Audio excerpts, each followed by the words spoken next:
নমস্কার বন্ধুরা, নবদিগন্ত চ্যানেলের পক্ষ থেকে আপনাদের সকলকে জানাই স্বাগতম। তো বন্ধুরা, এই মুহূর্তে সবথেকে বিগ ব্রেকিং নিউজ, আপনারা যার জন্য আজকে কিন্তু সারাটা দিন অপেক্ষা করে রয়েছেন অধীর আগ্রহে। আপনারা সবাই জানেন 8 তারিখ কিন্তু নিউমেরারি পোস্ট যে তৈরি করেছিল রাজ্য মন্ত্রিসভা, সেই নিউমেরারি পোস্টের আইডিয়া কার মাথা থেকে বেরিয়েছিল এই বিষয়ে কিন্তু আজকে সুপ্রিম কোর্টের রায়দান পর্ব ছিল। তো সুপ্রিম কোর্ট এই নিয়ে কী নির্দেশ দিল, কাদেরকে বলি হতে হলো এবং রাজ্যের মন্ত্রিসভা বড় সুস্থি, তো কী নির্দেশ দিল আমরা বিস্তারিত জেনে নেব এবং কেন মামলা খারিজ করে দিল সুপ্রিম কোর্ট, সমস্ত কিছু আপডেট এই ভিডিওতে থাকছে। তবে তার আগে বলি, যারা প্রথমবার চ্যানেলটি দেখছেন, যারা এখনও চ্যানেলটিকে সাবস্ক্রাইব করেনি, আপনারা অবশ্যই চ্যানেলটিকে সাবস্ক্রাইব করে দেবেন। তো চলুন আমরা মূল পর্বে ফিরে যাই, বিস্তারিত এই সম্পর্কে জেনে নিই। তো এসএসসি 26,000 মামলার সূত্রপাত কিন্তু হয়েছিল এই নিউমেরারি পোস্ট নিয়ে।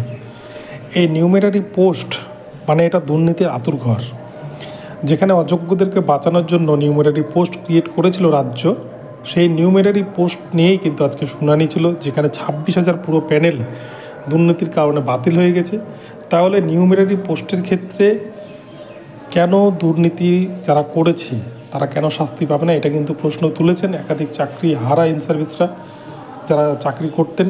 কেননা দুর্নীতির করেছে সরকার বা বোর্ড, আর ফল ভুগতে হচ্ছে কিন্তু যোগ্য ইন সার্ভিসদের। যোগ্যদেরকে কেন চাকরি হারা হতে হলো, এই প্রশ্নের উত্তর খুঁজতে গিয়ে কিন্তু কোথাও একটা কিন্তু তারা সমস্যার মধ্যে পড়েছে। তো আজকে এই নিয়ে সুপ্রিমে শুনানি ছিল, রীতিমতো কিন্তু নির্ধারিত সময় অনুযায়ী শুনানি শুরু হয়।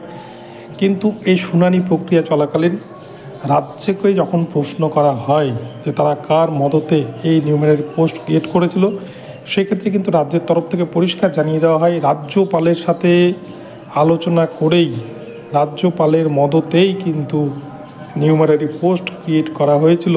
রাজ্য শুধুমাত্র নিজেদের মন মতো কিন্তু নিউমেরারি পোস্ট ক্রিয়েট করেনি, এক্ষেত্রে রাজ্যপালের অনুমতি নিয়েই তারা নিউমেরারি পোস্ট ক্রিয়েট করেছিল এবং সেই জন্য শুধুমাত্র রাজ্যই কিন্তু দোষী নয়।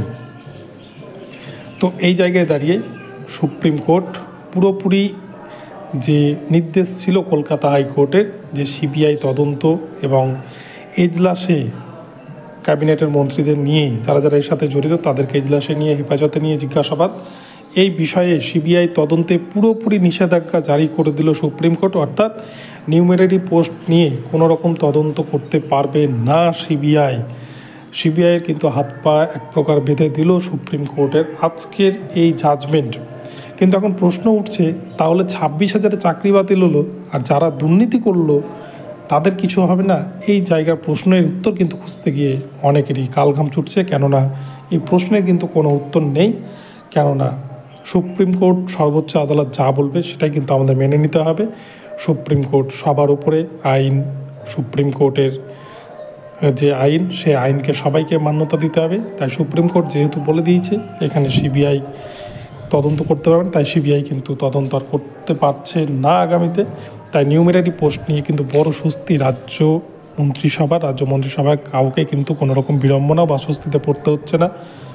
আগামীতে এই 26,000 নিয়ে আদৌ আর কোনো কিছু ঘটবে কি না, তারা তাদের নিজের স্কুলে ফিরতে পারবে কি না, এই নিয়ে কিন্তু এখনও কোনো রকম কোনো পজিটিভ ইঙ্গিত নেই। তো দেখা যাক শেষ পর্যন্ত কী আপডেট উঠে আসে। তো এখন এই পর্যন্ত রইল, ভিডিওটি ভালো লাগলে চ্যানেলটিকে সাবস্ক্রাইব করে দেবেন। দেখা হচ্ছে পরবর্তী ভিডিওতে। সকলে ভালো থাকবেন, ধন্যবাদ।